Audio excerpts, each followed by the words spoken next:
He stood up in the glass-walled boardroom, his voice calm but unshakable. "Excuse me, sir, but this clause is a trap." And just like that, the CEO's smile vanished. The room fell silent, and the truth they'd buried in fine print was about to explode into the open. Hi, everyone. Today, we're diving into a true story about opportunity contracts and a teenager who did something most adults wouldn't dare. It starts with a handshake and ends with a rewritten rulebook. But somewhere in the middle, someone tried to make silence look like success. And a 16-year-old kid from Cincinnati said no. This could happen to anyone, even you. So before we dive into the story, take a moment to like the video and subscribe, but only if you truly enjoy what I do here. And hey, drop your location and what time it is where you are. I love seeing where you're all tuning in from. Now let's begin. They picked him up in a silver sedan with tinted windows. Nothing flashy, just polished enough to signal importance. Malik Jennings stood on the front porch with his backpack slung over one shoulder and a clean button-down tucked neatly into slacks that used to belong to his cousin Marcus. The collar itched, but he didn't adjust it. He stood still, posture straight, while his mom Lenora hovered near the screen door, one hand clutching a chipped mug of chamomile tea. She wasn't saying much, but her eyes didn't leave him. "Be smart, baby," she said quietly, "and don't trust everything that smiles at you." Malik gave a small nod. His mother had worked in enough law offices to know that words were weapons and smiles were sometimes the sheath. He climbed into the car and they drove east towards Stratton Core Systems. It was one of the Midwest's biggest tech logistics firms, headquartered in a glass-paneled tower that looked like it had landed from the future. The company was known for two things: automation that rivaled Amazon and its elite summer mentorship program called Talent Track 2030. Out of 400 applicants, only 10 had been chosen. Malik was the youngest, and the only one from a school where half the seniors shared textbooks. When he arrived, the lobby smelled like fresh citrus and ambition. The floors gleamed. There were tablet check-ins, biometric scanners, even a smoothie bar staffed by someone in a chef's coat. Everything screamed, "You belong here," as long as you didn't look too closely. The interns were ushered in and introduced to the man himself, Damian Stratton. At 62, the CEO was still camera-ready. White hair styled like he'd stepped out of a Forbes cover shoot, pressed navy suit smile like a polished coin. He shook each student's hand with practiced ease. When he reached Malik, he paused slightly. "Mr. Jennings," he said, "the coder from Northside, I've heard about you." Malik gave a quiet smile. "Thank you, sir. That's the kind of mind we need. Fresh, focused." That first week was mostly orientation. They were told to observe the culture, which turned out to mean a lot of watching confident adults use phrases like client vertical leverage and data harmony over very expensive bottled water. Malik didn't say much, but his eyes never stopped moving. He noticed how the only black man in the building wore a security badge and was never allowed to sit. How the receptionist stood in heels all day, and the janitor, who looked like she could have been his aunt, never made eye contact with anyone but the floor. The other interns were dazzled by the view from the 24th floor, the catered lunches with saffron rice, the mentorship lectures delivered from glass podiums. Malik listened too, but he also wrote things down in a small black marble notebook his mom had given him. Just notes, names, habits, patterns. And then on Thursday during lunch, while the others joked around near the snack wall, Malik wandered into an empty side office with a glass door and a view of the rooftop garden. He wasn't looking for anything, not exactly, but there it was, a folder on the desk, labeled Confidential Talent Track 2030 Draft Agreements. He hesitated, then opened it. The contract inside was glossy, heavy paper, the kind of paper that tells you it's important before you even read the words. The first few pages were routine: code of conduct, non-disclosure, social media policy, but page 5 stopped him. It read, "Participants agree to professional exclusivity with Stratton Core Systems and its partners for a period of 24 months following program conclusion. 2 years. No internships. No work with competitors. No part-time side gigs in logistics or tech." And it wasn't just that. Another clause further down restricted any public comments about the program unless pre-approved, especially negative ones. Malik blinked, closed the folder. He didn't say anything. Not then. But he went back to his notebook and wrote one line. Clause 5.4. Looks nice. Smells like a trap. That night over microwave pasta, his mom asked him how things were going. Different, he said. They talk a lot. To you, more at me. She nodded. Just remember what I told you. I do. Then after a long pause, Ma, if someone tried to trick you into something but real quiet, like legal speak quiet, would you say something? Lenora put her fork down. If your gut sees the game before the dealer finishes shuffling, you stand up. Doesn't matter what table you're sitting at. Malik nodded again. But he didn't know yet how big that table was, or who was watching from the other side. Because by the next morning, that single clause would become a spotlight. And Malik, he'd be the kid who turned it on. Friday came with the kind of cloudless sky that made the glass of Stratton Corps' headquarters gleam like ice. The interns were told to dress business casual for the roundtable session on the 20th floor, a celebration of youth potential, one of the mentors called it. Malik wore the same gray slacks, the same pressed shirt, this time ironed sharper. The others came in with new jackets, borrowed heels, ties a little too wide or a little too tight. But their energy was electric, excited, nervous. Bryce, a loud junior from Akron, kept talking about how this would be his quote in Forbes moment.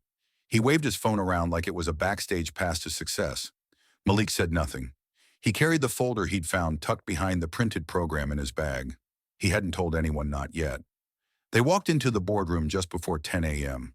Wide table, clear walls, bottled water already sweating with condensation, name placards in gold trim. The skyline of Cincinnati lay behind them like a silent witness. Damian Stratton stood at the head of the table, his voice smooth as ever. This is not just a signing, he said. This is a moment, a bridge between who you are and who you're becoming. Malik sat 3 seats from the end. Across from him, Ariel, a quiet girl with sharp eyes from Dayton, chewed the end of her pen. An assistant passed out final printed agreements. These weren't the drafts. These were the real thing, slick, thick stock with everyone's name embossed on the cover. Malik opened his slowly, turned to page 5. There it was, Clause 5-4. The same wording. Slightly rephrased, same trap. Participants agreed to a 2-year period of professional exclusivity with Stratton Core Systems and its subsidiaries. Violation may result in legal recourse or program disqualification. He looked around. No one was reading. Bryce was tapping out a Snapchat. Another intern was fixing her blazer. He leaned toward Ariel and whispered, "You read this yet?" She shook her head. They said it's all standard. Look at page 5. She flipped, read, stopped, read it again. Her eyebrows knit. Wait. We can't work anywhere else. Not even in college. Exactly. Her lips parted like she was going to speak, then closed. Malik tapped the clause again. They buried it for a reason. Moments later, Stratton took his seat. Let's begin the review, he said, opening his own folder with performative confidence. This will take less than an hour. Standard legal formalities, nothing to worry about. Malik raised his hand. Just one hand. Steady. Stratton paused. Yes, Mr. Jennings. Malik stood. His voice wasn't loud, but it cut clean. Excuse me, sir, but this clause is a trap. The room froze. Stratton blinked. The smile stayed on for 2 seconds too long, then dropped. I'm sorry, Malik turned his folder toward the room. Clause 5.4, professional exclusivity. This says we can't work anywhere in logistics or supply chain for 2 years after this ends. We're 16? 17. That's a career lockout disguised as an opportunity. Chairs creaked, pages rustled. Ariel started flipping through hers again. Then others followed. A junior lawyer sitting near the door stiffened. A woman with a tablet, someone from HR, looked suddenly pale. Stratton cleared his throat. That's a strong interpretation, Malik. It's a direct quote. And Section 7.2 says we can't post or say anything about the program unless it's positive and pre-approved. A pause, then someone whispered, "Wait, what?" A kid named Jalen dropped his pen. We signed away our voices. The rustling of papers turned into a chorus. The HR rep stood. Let's pause for a no, Stratton said quietly, lifting a hand. Let him finish. Malik didn't sit down. His hands were slightly damp, but his voice stayed clear. If this were honest, it wouldn't be hidden. You wrote it to look like a gift. but it's a leash, and you were counting on us being too excited or too scared to read past the cover." Stratton leaned back. The air around him turned sharp. "You think we're tricking you?" Malik looked him dead in the eye. "I think you're betting on silence." The tension snapped like a guitar string. Stratton stood. "Session's over. We'll revisit this later." He didn't wait for questions. He just walked out. HR followed, then the junior lawyer. The rest of the interns sat frozen. Ariel slowly closed her folder. "You just broke the room," she whispered. Malik sat down again slowly. His palms were buzzing, but it wasn't fear. Not anymore. That afternoon during their assigned reflection hour, Malik sat alone in the break lounge. The others kept glancing at him. Some nodded. A few looked away. On the wall, a muted news broadcast flickered silently. He didn't look at it. Instead, he watched the hallway reflection in the glass. Two lawyers passed by, one of them from the boardroom, the other unknown. "I told you," one whispered. "That kid read it." "He read it." "He's not supposed to read it." "They never read it." "Well, this one did." They kept walking. Malik stayed quiet. He took out his notebook. Wrote one more line. "Truth only scares people who have something to hide." By Monday morning, everything had shifted. Not dramatically, no flashing signs or shouted orders, but in ways that felt too precise to be coincidence. Malik's keycard no longer granted access to the 5th floor where the intern workstations were. He tried 3 times. Each time the little panel blinked red. The security guard, Mr. Delman, usually greeted Malik with a nod and a fist bump. Today he just shrugged, confused. "That's odd," he said, swiping his own card. "Works for me. I'll call it in." Malik forced a small smile. "Thanks." He took the stairs. At his desk, his monitor was gone. Not off, gone. In its place, a note taped to the wood read, "Please report to HR 8th floor. Reassignment." He sat down anyway. Pulled out his notebook. 5 minutes later, Diane from Human Resources showed up. Thin smile. Tablet clutched like a shield. "Good morning, Malik," she said in a sing-song tone. "Let's have a quick chat upstairs." In the HR suite, everything was beige. Even the chairs looked like they'd been designed to avoid discomfort and personality. So Diane began folding her hands. "About Friday, we just wanted to check in. See how you're feeling." "Supported," Malik said flatly. She blinked. "Pardon. You want to make sure I feel supported. That's what you were about to say." Her smile tightened. "Well, yes. And also to encourage open communication, just maybe through the right channels next time. Like asking for permission before saying the truth, Malik." She leaned forward. "No one's punishing you. We simply want to avoid disruptions. A professional setting requires collaboration, not confrontation." He didn't respond. She tapped her tablet. "For now, we've reassigned you to assist facilities. Inventory tech work. Great learning opportunity and a little quieter." "Away from the noise," Malik said. "Exactly." She smiled too fast. Later that day, he found himself in the basement level, surrounded by old desktops, unlabeled cables, and cracked monitors that still wore 2014 stickers. He scanned barcodes and logged serial numbers into an outdated spreadsheet. At 2:15 p.m., he heard footsteps. It was Jacob Lynn, one of the junior lawyers from the round table. His tie was loosened and his face had that look people get when they're about to make a choice they can't undo. "I'm not here officially," Jacob said. "Just so you know."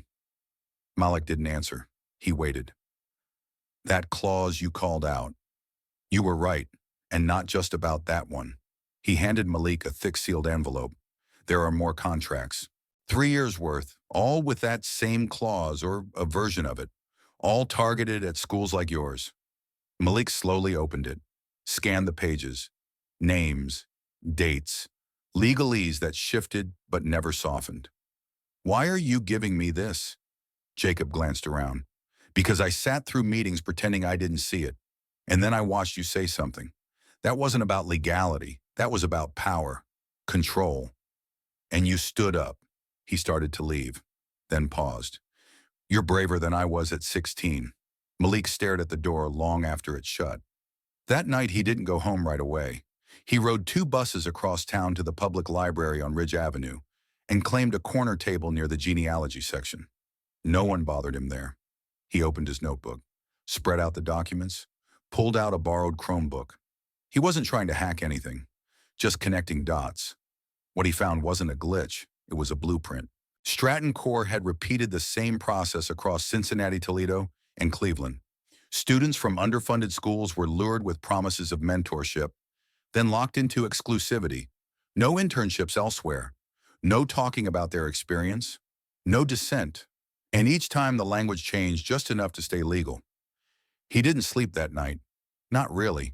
He just stared at the contracts, rereading the phrases until they stopped sounding like English. By Tuesday, he made a decision. He sent an encrypted email to Serena West, an investigative reporter for the Cincinnati Observer. She'd covered local scandals, school board fraud, a council member who redirected scholarship funds to her cousin. Malik had read her work, trusted her instinct. He attached 15 pages of contracts, meeting notes, redacted names. One sentence at the end, "This clause is a trap." 2 hours later, she replied, "Subject, I believe you. We need to talk. Message, safe place. Tomorrow. Face to face. Bring everything." The next day, they met at a donut shop near Mount Auburn, away from the shine of corporate towers. Serena was older than Malik expected. No makeup. Wore cargo pants and boots. Sharp eyes. A recorder in her jacket pocket. "You brought this?" she asked, tapping the folder. "All of it," Malik said. She flipped through it silently. "For 10 minutes. They built this into their entire youth strategy," she finally said. "That's not an accident. That's a tactic." Malik nodded. "You ready for what happens next?" she asked. "I think so." "No," she said gently. "Not think. Be sure." He thought about his mom's words, about the janitor's downcast eyes, about the other interns who didn't read the contract. "I'm sure. But knowing and being ready, those are two very different things." And Malik was about to learn what truth actually costs when you say it out loud. The article dropped on Thursday morning, right there on the front page of the Cincinnati Observer, in bold letters, "Mentorship or Manipulation. Stratton Core's fine print leaves teen interns trapped." The subheading hit harder. One high school junior reads a buried clause out loud, and the company scrambles to silence him. Malik sat at the kitchen table staring at the screen. His mom had already printed a copy and marked the parts where his words were quoted. "This clause is a trap," it read. The article outlined everything: the exclusivity clause, the non-disparagement terms, the HR reassignment, the patterns in old contracts. Serena West had done her homework. There were excerpts, side-by-side comparisons, even blurred screenshots of internal memos, Jacob Lynn had confirmed. By noon, the piece was trending on Twitter. One educator posted, "If your mentorship program needs NDAs and gag orders, maybe it's not mentorship." An intern from a previous cohort in Toledo commented anonymously, "They did this to us last year too. I thought I imagined it." Someone else posted a blurry photo of Malik from the round table standing with the contract open. No caption, just the image. But it spoke volumes. Back at Stratton Core, everything turned colder. Malik's badge still worked, but his ID now had a red banner on it, "Temporary Access Review." No one said anything directly, but the silence was thick. Bryce avoided him. Ariel whispered that HR was conducting internal conversations. A few interns gave him quiet nods. Others avoided his gaze entirely. That afternoon, he found Ariel in the stairwell near the 4th floor. She had a plastic cup of tea and a jaw tight with questions. "They're scrambling," she whispered. "Legal's working overnight. I overheard someone say they might make us all sign NDAs now. Retroactive ones." "Of course they are," Malik said. "They're plugging a leak instead of fixing the pipe." She looked him in the eye. "You're not stopping, are you?" He shook his head. "Then I'm not either." That night, another email arrived. This one wasn't from Serena. It had no subject line, no body, just a PDF attachment. "Cease and desist." Malik opened it, his name at the top, the company's legal department at the bottom. A single line stood out: "Retract all public statements or face legal consequences, including but not limited to defamation claims and expulsion from program benefits." He passed the letter across the table to his mom. She read it twice, didn't blink. "They think this scares us," she said. "They think I'll fold," Malik replied. She looked him dead in the eyes. "We don't fold. Not in this house." The next day, a small news blog in Cleveland published a follow-up titled, "We got the same contracts, a teen in Cleveland speaks out." A girl named Tanisha Rowe, 17, sent Serena her documents. Same clause, same tone, same promise that turned into a cage. By evening, Serena posted a follow-up article. This time, it wasn't just about the interns, it was about the system. She named board members, cited lobbying donations, uncovered the Talent Track 2030 strategy as a multi-state push built on image more than intent. She called it soft control, giving opportunity with one hand while locking doors with the other. Stratton Corps issued a formal response that evening. "We value our commitment to the next generation. If any language in our documentation caused confusion, we are reviewing it internally. No apology, no names, no mention of Malik." But the silence behind the words made their guilt louder. The next night, an anonymous Twitter account began posting screenshots, emails, memos, subject lines like YPP legal exposure, mitigation strategy, and minor oversight in contract visibility. Captions were brief, they knew. This isn't mentorship, it's containment. Stop calling it opportunity if the door locks behind you. The thread blew up. 25,000 retweets. 10,000 quote tweets. Malik wasn't behind the account, but he knew exactly who was. Jacob Lynn met him again, this time at a diner near Norwood. No suits, just two people sitting in a corner booth with bad lighting and better pie.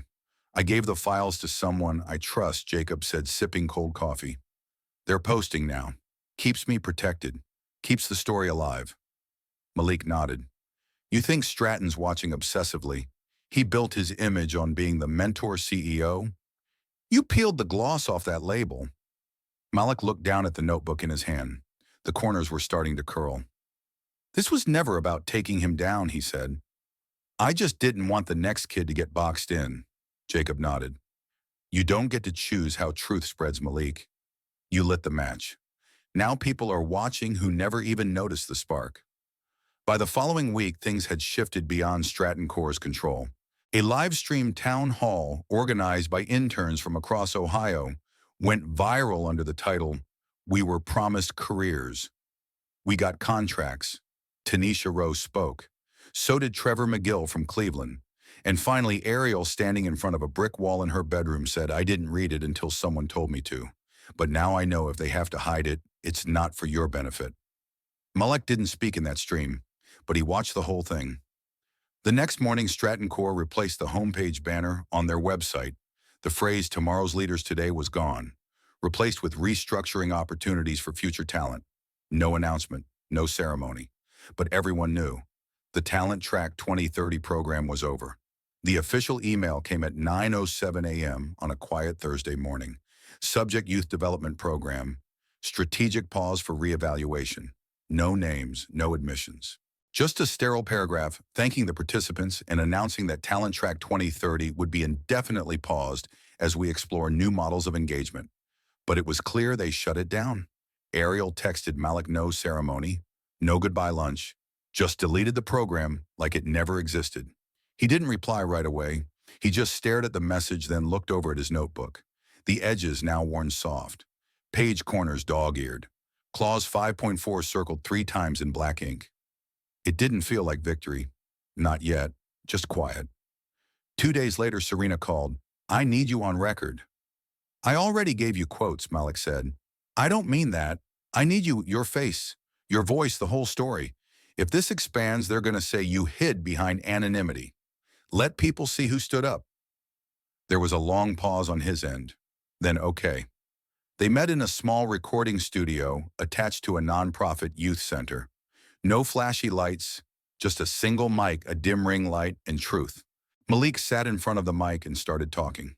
About the invitation letter, the exclusive clauses, the silence that followed, the stairwell conversation, the basement reassignment, the legal letter. "I wasn't trying to blow anything up," he said. "I just couldn't stay quiet." "And what was it?" Serena asked. What was the clause?" Really, Malik looked straight ahead. His voice didn't shake. A trap with a gold label. The 6-minute video went live on Sunday afternoon. No dramatic edits. No background music. Just his words. By noon, it had over 200,000 views. By dinner time, a youth-led activist group had organized a protest outside Stratton Corps' headquarters. By midnight, someone flew a drone past the tower capturing two interns hanging a banner off the 18th floor balcony. "We're not your brand. Mentorship ownership." But it wasn't just about banners anymore. Teachers started using the article in media literacy lessons. Law school students began dissecting Clause 5.4 in ethics classes. Even a local council member tweeted, "If this is how corporations treat gifted kids, what are they doing to everyone else?" The following week, Malik was invited to a public education panel at City Hall. He wore the same gray sweater he'd had on the first day of orientation. Comfortable, clean, unapologetically his. He stood behind the podium and addressed a room filled with teachers, policy advisors, parents, and students. "I'm not against opportunity," he said. "I'm against opportunity that locks the door behind you. If you're going to help us, help us. Don't sell us a future with strings we can't see until it's too late." Someone in the back stood and clapped. Then another. The applause spread, not polite, not staged. It felt like something new. Later that month, Damian Stratton officially resigned. The board's statement said he was stepping down to focus on family and personal development. But internal sources confirmed he had approved the language in the contracts personally. Emails had leaked, more than enough to make him a liability. The company scrubbed his image from their website. But the internet never forgets. Stratton Corps, under pressure, convened a public accountability forum. Malik was invited not as a guest but as a panelist. Across the table sat three new board members. One of them, Geneva Harrington, looked him square in the eye. "We understand changes are needed. What does a real mentorship program look like to you?" Malik didn't even glance at notes. Transparency. No exclusivity. Contracts in plain language readable by a 17-year-old. Independent legal advisors before signing. And no social media gags. Another board member scribbled notes. Geneva nodded slowly. "What would you call that model?" He paused, thought about it, then said respect. Within weeks, Stratton Corps announced a full revamp of their internship and mentorship practices. The non-disparagement clause, gone. The exclusivity trap, rewritten entirely.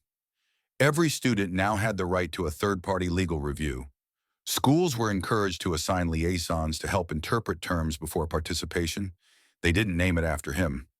But quietly, people started calling it the Jennings Clause. Back at school, things weren't glamorous.